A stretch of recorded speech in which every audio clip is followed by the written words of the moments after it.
بسم اللہ الرحمن الرحیم۔ السلام علیکم۔ رات کا وقت تھا، چاروں طرف سناٹا چھایا ہوا تھا۔ دور قبرستان کی طرف سے کچھ جانوروں کے شور کی آواز ماحول میں موجود خوف کو بڑھا رہی تھی۔ اس علاقے کے لوگ شام سے ہی اپنی آرام گاہوں میں پناہ لے لیتے تھے، کیونکہ ان لوگوں نے سن رکھا تھا کہ سر شام ہی برگد کے درخت کا مکین گلیوں میں فقیر کے روپ میں نکل کر اپنا شکار تلاش کرتا ہے، اور جب تک اس کو خون نہیں مل جاتا وہ اپنی تلاش جاری رکھتا ہے۔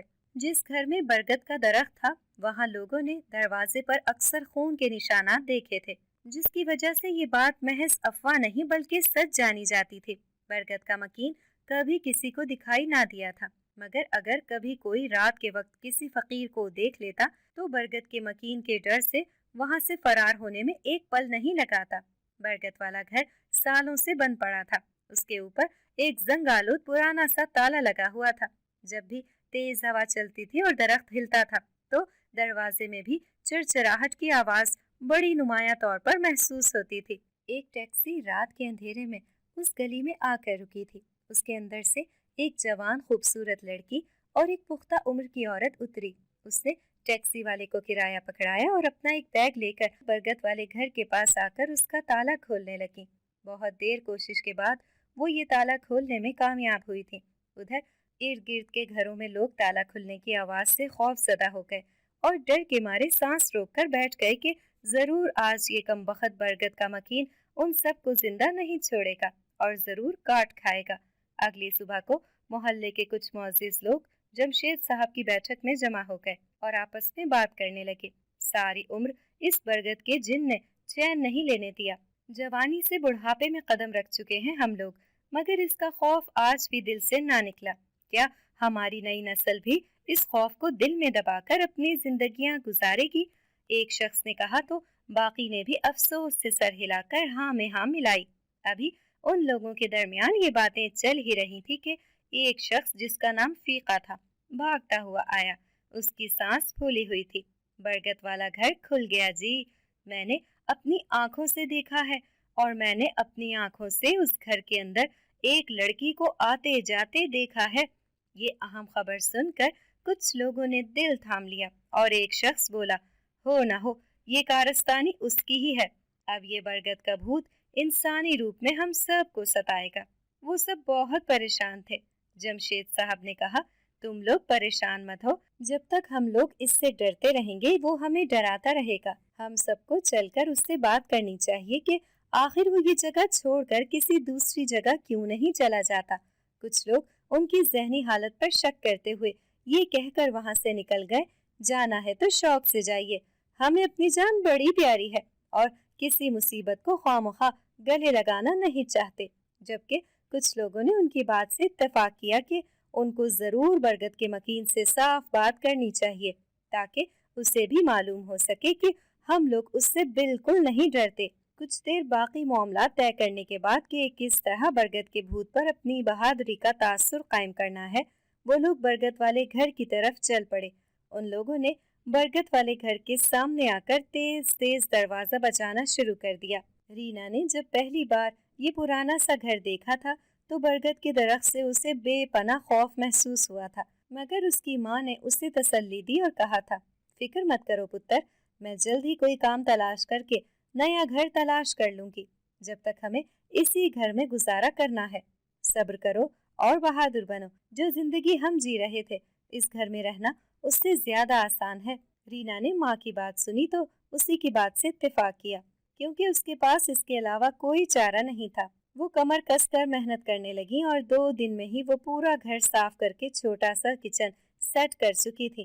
سکینہ کے پاس تھوڑے بہت پیسے تھے جس سے وہ گھر کا سودا سلف لینے نکلی تو کچھ لوگ اسے اپنی جانب حیرت سے دیکھتے ہوئے دکھائی دیے۔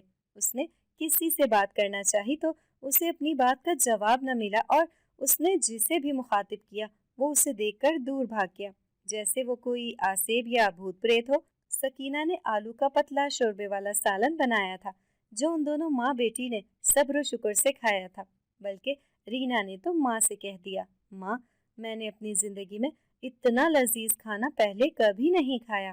یہ سن کر سکینہ دکھی سی ہنس پڑی اور بولی، ہاں بیٹی دنیا میں عزت کی روٹی سے بڑھ کر مزیدار کھانا کوئی نہیں ہوتا۔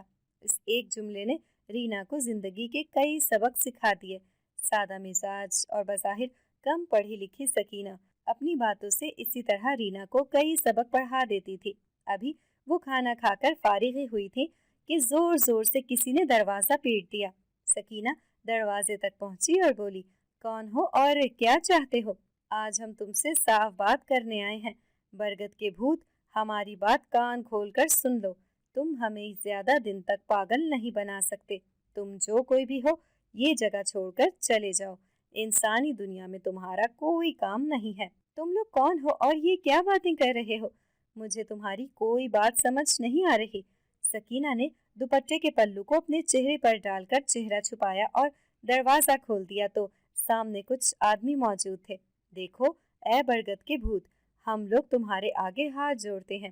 ہم نہیں چاہتے کہ جس طرح ہم لوگوں نے ساری عمر ڈر اور خوف میں گزاری ہے، اسی طرح ہمارے بچے بھی تم سے ڈر کر اپنی زندگی گزاریں۔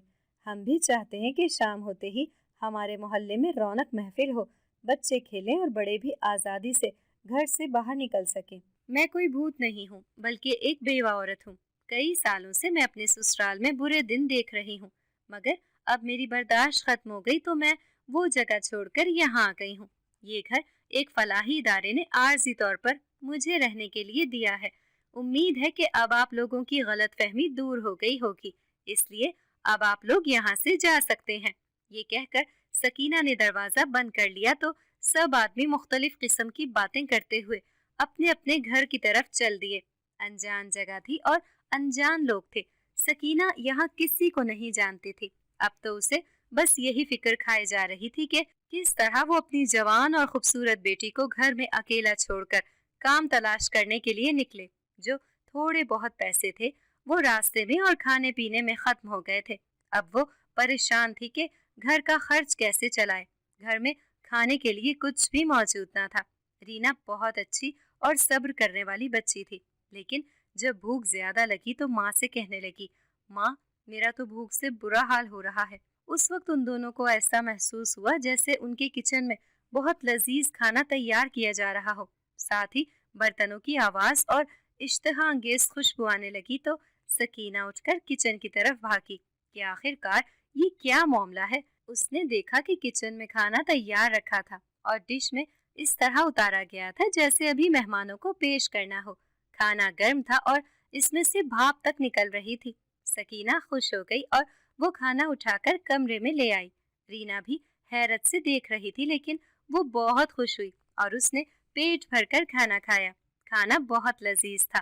وہ دونوں ضرورت سے زیادہ ہی کھا چکی تھی۔ سالوں بعد اتنا مزیدار کھانے سے ان کا پیٹ بھرا تھا کہ کھانا کھانے کے بعد انہیں گہری نیند آ گئی۔ رینا تو وہیں لیٹ کر سو گئی، جبکہ سکینہ نے اٹھ کر برتن سمیٹے اور وہ بھی آ کر اس کے پاس سو گئی۔ رینا گہری نیند میں تھی جب اسے ایسا محسوس ہوا کہ جیسے کوئی اس کے قریب آ کر کہہ رہا ہو، برگد کا یہ مکین تمہیں اپنے گھر میں خوش آمدید کہتا ہے۔ اے پیاری لڑکی، تیری آمد کا شکریہ۔ تو نے اس اجاڑ گھر کو آباد کر دیا ہے۔ سناٹوں میں رہ کر میرا درخت بہت اداس تھا۔ آواز بہت قریب سے اور واضح طور پر سنائی دی تھی کہ رینا کو ایسا محسوس ہوا تھا جیسے کوئی اس کے قریب بیٹھا ہو۔ وہ ہڑبڑا کر اٹھ بیٹھی۔ ہر طرف اندھیرا چھایا ہوا تھا۔ اس کا مطلب یہ تھا کہ اسے سوتے ہوئے رات ہو گئی تھی۔ اس نے ہاتھ کو ادھر ادھر گھما کر اپنے قریب محسوس کیا تو اس کے دل کو کچھ تسلی ہوئی۔ باہر درخت کے اوپر سے ایک عجیب سی آواز سنائی دے رہی تھی، جیسے کوئی گنگنا رہا ہو۔ رینا اندازہ نہ لگا سکی کہ یہ آواز کس کی ہے، کیونکہ وہ کوئی انسانی آواز نہیں تھی اور نہ ہی وہ ان الفاظ کی پہچان کر سکتے تھے، کیونکہ وہ کوئی عجیب ہی زبان تھی جو رینا نے آج سے پہلے کبھی نہ سنی تھی۔ مگر اس آواز میں چھپا درد وہ اچھی طرح سمجھ گئی تھی۔ اس لہجے سے دکھ نمایاں تھا، جیسے کوئی اپنے محبوب کے لیے تڑپ رہا ہو اور سسک رہا ہو۔ رینا کا دل بھی دکھ سے بھر گیا اور وہ اس آواز کے سحر میں کھو گئی۔ اسے محسوس ہی نہیں ہوا کہ کب اس کی آنکھوں سے آنسو جاری ہوئے اور وہ رونے لگی۔ روتے روتے نہ جانے کب اس کی آنکھ دوبارہ لگ گئی تھی۔ اب ہوا کچھ یوں کہ روزانہ ایسے ہی ہونے لگا۔ رینا برگد کے مکین کے دکھی گیت کی اتنی عادی ہو گئی تھی کہ اب وہ گیت سننے کے لیے رات ہونے کا انتظار کرتی اور رات کو وہ گیت سن کر آنسوؤں سے اپنا تکیہ بھگوتی۔ برگد کے مکین سے اس کا ایک تعلق قائم ہو چکا تھا جس سے فی الحال کوئی نام نہیں دیا جا سکتا تھا، کیونکہ وہ براہ راست ایک دوسرے سے کبھی مخاطب نہ ہوئے تھے، لیکن ایسا محسوس ہوتا تھا جیسے ایک دوسرے کے دل کی دھڑکن محسوس کر رہے ہوں۔ یہ شاید ان لفظوں کا ہی کمال تھا جس سے اب تک رینا کی شناسائی نہ ہوئی تھی، لیکن وہ ان الفاظ کے درد کو سمجھتی تھی اور سوچ ہی رہی تھی کہ کاش ان الفاظ میں چھپے دکھ کو مٹا سکتی۔ ہر روز صبح کے وقت انہیں کچن میں جن کی بدولت پکا ہوا کھانا مل جاتا تھا، وہ کھانا اتنا مزیدار ہوتا کہ سکینہ اور رینا کو بہت پسند آتا۔ جو کھانا بچ جاتا تھا وہ شام کے وقت باہر نکل کر غریب لوگوں میں تقسیم کر دیتی۔ اس محلے میں ایک اجمل نامی شخص رہتا تھا جو راتوں رات بغیر محنت کیے امیر ہونے کے خواب دیکھتا تھا۔ 2 سال پہلے اس کی ماں نے ایک غریب لڑکی سے اس کی شادی کر دی تھی، مگر اس کی کام چوری کی عادت اور کاہلی کی وجہ سے اس کی شادی بمشکل 1 سال چل سکی تھی۔ اس کی بیوی اسے چھوڑ کر چلی گئی تو اس کے پاس اپنے گھر کے باہر بیٹھ کر لوگوں کو تاڑنے کے علاوہ کوئی کام نہیں تھا۔ اس نے جب سکینہ اور رینا کو کھانے کے بڑے بڑے تھیلے روز غریبوں میں تقسیم کرتے دیکھا تو وہ سمجھا کہ وہ دونوں بہت امیر ہیں اور ان کے پاس بہت سا پیسہ موجود ہے۔ یہی وجہ ہے کہ وہ ہر روز اپنے گھر سے نکل کر غریب لوگوں کی مدد کرتی ہیں۔ اس کے دل میں خیال آیا کہ کیوں نہ اس خوبصورت لڑکی کو اپنی محبت کے جال میں پھنسا کر اس سے شادی کر لی جائے اور ساری عمر ان کے پیسے کے بلبوتے پر عیش و عشرت سے گزارا کیا جائے۔ یہ سوچ آنے کی دیر تھی کہ وہ مکاری سے مسکرانے لگا اور دل ہی دل میں پلان بنانے لگا۔ پورے چاند کی رات تھی اور آج رات برگد کے درخت کے پاس بلیاں بھی بہت زیادہ رو رہی تھیں۔ انہیں دیکھ کر رینا بے چین ہو گئی۔ ماں، مجھے لگتا ہے کہ آج برگد کا مکین کچھ پریشان ہے، میرے دل کو کچھ ہو رہا ہے ماں۔ یہ سن کر سکینہ نے اسے تسلی دی اور کہا، ہو سکتا ہے کہ آج کا دن اس کے لیے کسی گہری یاد کا دن ہو۔ خیر، تم پریشان نہ ہو بلکہ اس کے لیے دعا کرو کہ وہ خوش رہے۔ جس طرح اس نے ہماری مدد کی ہے اور اس کے ہم پر احسانات ہیں، ہمیں اس کے لیے ہر دم دعا کرنی چاہیے۔ رینا نے ماں کی بات سن کر سر ہلایا اور دل ہی دل میں اس کے لیے دعا کرنے لگی۔ رات ہوئی اور سکینہ سو گئی تو حسب معمول رینا برگد کے مکین کا گیت سننے کے لیے انتظار کرنے لگی۔ گیت کی آواز سنائی دی تو رینا اپنے آنسوؤں پر قابو نہ رکھ سکی، کیونکہ اس کی آواز میں اتنا درد چھپا ہوا تھا کہ وہ اپنے آنسو نہ روک سکی تھی۔ روتے روتے رات کی نہ جانے کس پہر اس کی آنکھ لگ گئی تھی۔ صبح اٹھے تو اس کا ذہن بوجھل ہی تھا۔ وہ ناشتے سے فارغ ہوئے ہی تھے کہ دروازے پر دستک ہوئی۔ سکینہ نے دروازہ کھولا تو سامنے اجمل کھڑا ہوا تھا۔ تم کون ہو اور ہمارے دروازے پر کیا کر رہے ہو؟ سکینہ نے حیرت سے پوچھا تو وہ قہقہہ لگا کر ہنسنے لگا اور بولا، خالہ جی معاف کرنا، تمہارے دروازے پر چلا آیا ہوں، لیکن کیا کروں، عشق کے ہاتھوں مجبور ہوں۔ اسے دیکھ کر صاف محسوس کیا جا سکتا تھا کہ وہ اس وقت شراب کے نشے میں ہے۔ سکینہ غصے سے بولی، یہ کیا اول فول بکے جا رہے ہو، یہاں سے دفع ہو جاؤ ورنہ ایسا حال کروں گی کہ ہمیشہ یاد رکھو گے۔ اس پر سکینہ کی ڈانٹ کا کوئی اثر نہ ہوا اور وہ اسے دھکیلتا ہوا گھر کے اندر گھس گیا۔ سکینہ اسے منع کرتی ہی رہ گئی لیکن اس پر کوئی اثر نہ ہوا۔ وہ آج ڈھٹائی کے تمام ریکارڈز توڑنے کے چکر میں تھا۔ رینا خوف کے مارے کانپنے لگی تھی۔ اسے سمجھ نہیں آ رہا تھا کہ اس لمبے چوڑے مرد کو کس طرح گھر سے باہر نکالا جائے جو 2 اکیلی عورتوں کو گھر میں دیکھ کر گھس آیا تھا۔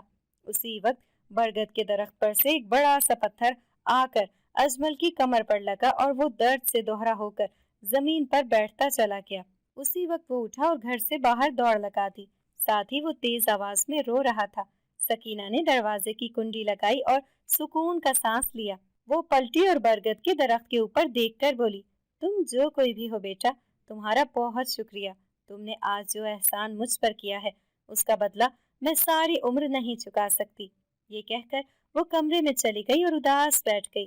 رینا اب تک شوق کسی کیفیت میں تھی، جبکہ سکینہ دل ہی دل میں یہ سوچ رہی تھی کہ کاش کوئی اچھا رشتہ آئے کہیں سے اور میں رینا کے ہاتھ پیلے کر دوں تاکہ موت آئے تو کم از کم سکون سے مر سکوں۔ اسے رینا کی فکر ستائے جا رہی تھی کیونکہ رینا کا اس کے علاوہ دنیا میں کوئی بھی نہیں تھا۔ سکینہ رات تک انہی سوچوں میں گم رہی اور رات کو جب وہ سو گئی تو رینا اٹھ کر درخت کے پاس آ بیٹھی اور بولی، تم نے آج ثابت کر دیا ہے کہ تم میرے ساتھی ہو۔ ایک اچھا دوست ہی برے وقت میں کام آتا ہے۔ تم نے آج دوستی کا حق ادا کر دیا۔ مجھے ایسا لگ رہا ہے کہ جیسے میں ایک کچی سی ڈور میں بند کر تمہارے ساتھ جڑ گئی ہوں۔ یہ ڈور کب ٹوٹ جائے کچھ پتہ نہیں، مگر یہ سچ ہے کہ میرے دل کی سرزمین پر تمہاری محبت کا بیج پھوٹ پڑا ہے۔ یہ کہہ کر وہ رونے لگی۔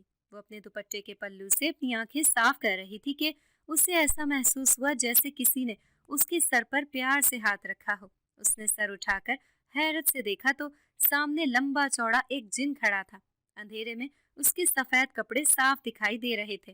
اس کا قد کافی لمبا تھا اور وہ بہت جھک کر اس کے بالوں میں ہاتھ پھیر رہا تھا۔